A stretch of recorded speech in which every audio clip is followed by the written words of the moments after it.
Welcome to One Tired Teacher, episode 165. 3 essential reasons to attend STEMCon and beyond this year. Oh my goodness.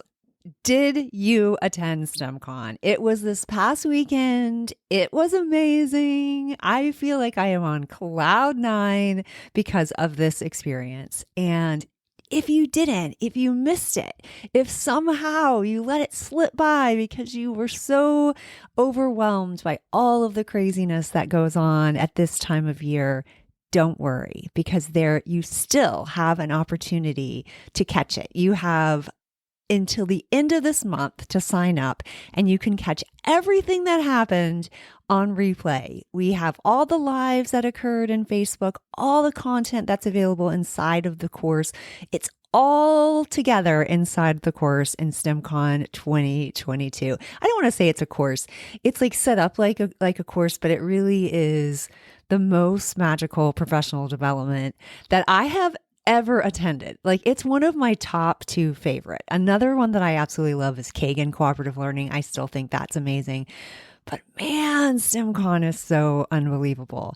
And like I said, if you missed it, if you missed the magic that just occurred, it's not too late because you can still catch it. You can still enjoy the information, the motivation, the inspiration, all of it. You can still grab it. You can still grab it before the end of this month. And I am going to tell you the 3 reasons why you should have and still should attend STEMCon. I hope you stick around.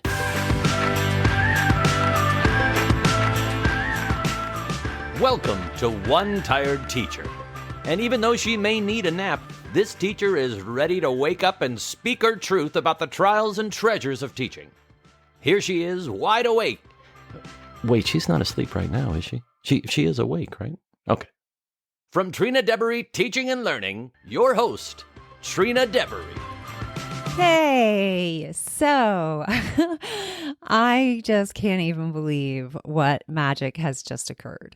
Again, if you want to be a part of it, you want to hold on to it, and you didn't have the time. You didn't have the time this past weekend when parts of it were live. The rest of it's pre-recorded anyway, so you didn't miss that part at all. But if you just didn't have the time to do it, or you really were second guessing it, then you can still grab all the magic, all the goodness. Just head on over to Trina Deboree Teaching and Learning.com/STEMCon22, and you can still participate. We are open until the end of April, and then it is gone for the year, my friend. But you have a whole entire year to catch up on all the content, watch all the information, and you are not going to want to miss it. So let's talk about the amazingness that was STEMCon. But before we do that, I want to let you know that this episode is being sponsored by my end of the year camp activities. It is a end of the year activity camping week unit, and it's a bundle. It is full of so much fun and so much time producing for you. Because do you ever dread the end of the year hustle and bustle? There's just so much to do and no time to do it. But not anymore, my friend. End of the year activities have never been more engaging, time producing for teachers, and just plain awesome than the end of the year camp themed week-long unit bundle with Camp STEM included. So keep teaching until the end while giving yourself time to get everything done at school. Actually working at work. Can you believe it? This bundle includes both the digital and print version of my camp end of the year, plus you get the camp STEM challenges all in one. Make sure that you hop on over to Trina Deboree Teaching and Learning.com/end of the year. End of the year is all one word. And then you can just check out the page and you can find the camp bundle. It will lead you to my shop on TPT. You can just go straight there too if you need to. And you can find this bundle. It is just full of everything that you will need to end your year with a bang. It's got all of the subjects covered: reading, writing, math, science, social studies. There's hands-on activities. There's activities that keep your kids engaged and busy while you are doing all that end of the year housekeeping. When there's a reader's theater, you can have your kids practicing that while you're filling out those placement cards, or you're doing cue folders, or you're doing grades, or you're doing all that stuff. It has so many fun activities that do keep your students busy, but also allow you to really enjoy the time with your students. Lesson plans are completed for you, lists of materials, a letter to go home for your parents so that you can get those materials. It's just such a fun way to end the year. So you can once again find that at trinadeboree.com/end of the year, which is all one word. And this episode is being proudly sponsored by that. All right. So now let's talk about STEMCon, because if you missed it, you were probably feeling that little bit of FOMO, which happens every now and then, or maybe you're feeling like, I just didn't have the time, but you can take the time. You've got the time, my friend. You've got as much time as you need. And I'm excited because it was amazing. And I want to share with you the 3 reasons why you should have, or you still can, attend STEMCon 2022. So the first essential reason for attending is the camaraderie. Oh, this is such an unbelievable experience when it comes to just being together with like-minded educators, with people that care deeply about children loving to learn and really thinking and involving themselves in the engineering design process, or in critical thinking, collaboration, community, creativity. Oh, it's just so full of that. And that's really one of the special parts of it. And, you miss a little bit of that when you're watching the replay, because you're not necessarily seeing some of the live things that are occurring in Facebook, but you still get to join the Facebook group. That group ends shortly, and then that you still have access to all the comments and all the energy and all the love and all the ideas, but it doesn't go on. It doesn't continue forever. That's like a short part of it, but the whole all the information inside of STEMCon 2022 is available for the year. But the camaraderie really is really special, and even reading some of those comments and participating now in this part of August, you're still going to feel the buzz, the hype. You're going to get the ideas of other educators. You're going to get comments. You're going to know what sessions you definitely want to hit home. Or you definitely want to see, and you want to make sure that you watch those, because people will have commented on things that they really loved and touched their souls. And it's just, it's like a breath of fresh air. Sometimes I feel like in teaching, we need a breath of fresh air. We need that feeling of, knowing that there are other teachers out there that sometimes shut their doors and do what they know is right. We need to know that we're not alone. I was recently speaking to my teacher BFF, and also just my BFF in general, and we were talking about how we felt like sometimes we were forced to lie, to be dishonest. Like, it wouldn't work on paper when we would say that, like certain things like, the reading block, or, recess times, or all these things. And they're like, just put it down and just make it work. And we were like, but we're lying because it's not working. And we would have like these ethical dilemmas.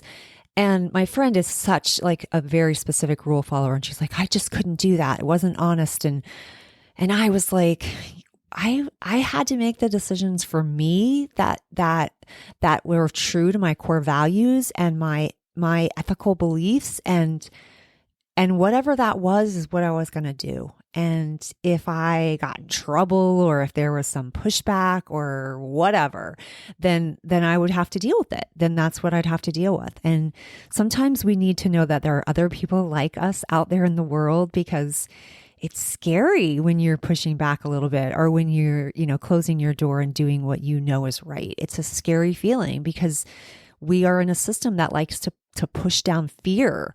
Like they like to threaten us and act like we're going to, going to be strung up by our toenails and it's going to be the end of the world. We're going to lose our teaching license and all these like massive threats that most of the time are really just lies, and they're just used to control us. And it's really frustrating. And I won't go off on that negative tangent, but I am going to be talking about some of those topics this month because I feel like I created this podcast to talk about the trials and the treasures of teaching. And there are some trials, my friends. There are some things that we need to be speaking up about, and we're going to have to do a little bit of fighting back. And sometimes when we're still in the classroom, we again feel threatened.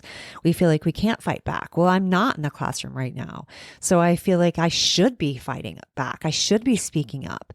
And I think it's important. I think it's important for us to do that. It's the only way we're going to see some change. It's going to come from within. All right. So back to why STEMCon. So I do get off on a tangent on that because one of the things I love about STEMCon is the camaraderie, is the community, is the connection, is the collaboration with other educators. And that's where I often see those rebel teachers.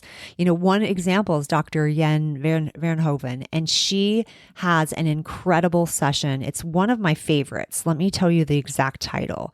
I'm like scrolling down the list. I feel like it might be on day 2, actually. I really closely watched day 1 and day 2. I'll be honest, I haven't gotten to day 3 yet because it's a lot of information. And I don't think it's necessary to watch every single thing because you will get overwhelmed. And also some of it's not even relevant to what you're doing. But I will say, okay, so I found it. So she speaks about embedding 21st century skills and career readiness into your STEM. Is this the one? Engaging students in STEM with career-ready projects that develop, identify confidence in 21st century skills. In this session, we share ways to bring real-world context to your lessons while giving students much-needed practice in the soft skills that will make them career-ready for their futures. And I believe that's one. I'm going to just double-check. She talks about this asset-based learning and how right now we are thinking in terms of a deficit-based learning and how we are taking, all we can focus on is what our kids can't do and what they should be doing and what we need to be doing. And she talks about stopping this and really focusing on their assets, on the things that they are doing well and building on that. And I just wanted to stand up and give a standing ovation. I don't even feel like the title is as convincing to go to the session as the session is. The session was so good. It was so, so good. And she is a rebel teacher and she's a creator of that group, Rebel Teaching. And she is, she's pushing back and I love it. And she's brilliant and that's a definite must-see session. I'll talk about some more must-see sessions in a moment, at least from days 1 and days 2. But that's one of the reasons why I think it's so important to attend STEMCon is the camaraderie. So that just really moves me into the second reason, a second essential reason, which is inspiration. It's so inspiring to see and hear these people talk about future ready children and kids that love to think and students that are engaged and motivated. And especially when we're feeling like we're not seeing that. I think some of us aren't seeing that because we're not making it relevant for them. They need to see the real world relevance. And STEM is really doing that when we are able to do it right, when we're able to do it well.